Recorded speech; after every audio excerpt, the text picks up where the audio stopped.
Hello? Crosby is, I'm going to guess, Landon. Am I right? Hey, what's up, Mitch? Yep, it's Landon. Good guess. What's going on, man? Oh, just had some Airbnb chaos, but anyway, that's a whole other subject.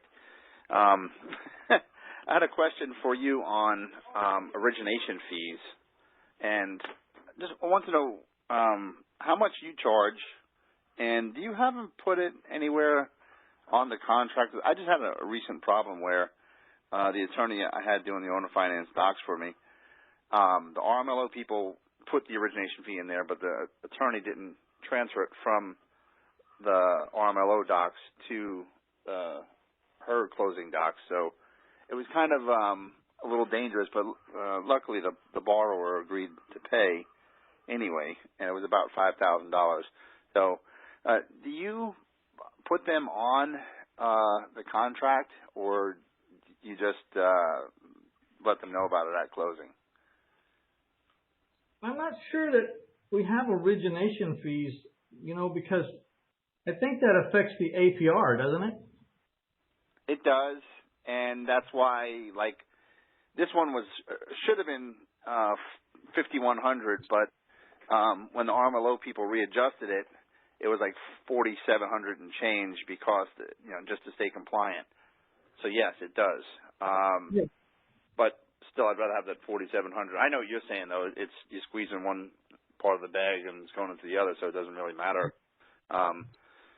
But yeah, so in this case, the attorney didn't put it on. I just wanted to make sure that she got it on. I was just wondering if you guys put it on the contract. So it sounds like you might not be using them at all, so you wouldn't have it on the contract. We don't use them at all, just so we can use a much higher interest. I mean, we can get everything in the interest rate. Right. Okay. So you're not like with a flat 9.9 or 10% interest all the time? You just get as much as you can, or?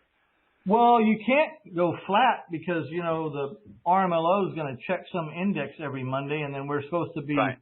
Whatever that index is plus 6 points, I think, is what we can charge. So we just want to be at the top of whatever that is, because a higher interest rate, if we ever want to liquidate our notes, helps us find note buyers with less discount.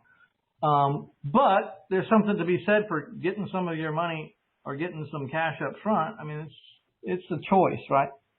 Yeah, and it is a nice extra chunk. Like in this case, it was almost $5,000. So yeah, and it's one of those things. If I wasn't asking for it, I might not have gotten anything. It is 6.5% above APOR, so the RMLO people are always figuring that out for me. But I've always kind of been safe with 10. And I guess I could go higher at times. The most I remember recently that you could have gone up to was like 10 3/4. But, 10 seems to work for me. The only thing I've ever done is have to go down to 9.9 or 9.8 because at one point the RMLO said I couldn't charge 10%, but it wasn't there very long. It was like a 6-month window or something when it was happening. And then it went the other way, and we just went back up to 10 and froze. Yeah, same thing happened to me because I was always using 10, and at one point they told me I couldn't do anything higher than 9.6 on this one loan, so I just ate the 0.4. Yeah. Actually, I didn't even kind of eat it. It was kind of cool what I did when I found out I had to lower it. We were doing some kind of deal with putting a roof on, and I exchanged it out that way. I said, hey, I'll lower your interest rate if you cover this $2,500. So I still didn't lose. I just kind of traded. He had no idea that I had to lower it to 9.6, which was, kind of cool. But anyway, yeah. Okay, yeah. I was just wondering how you guys handle that.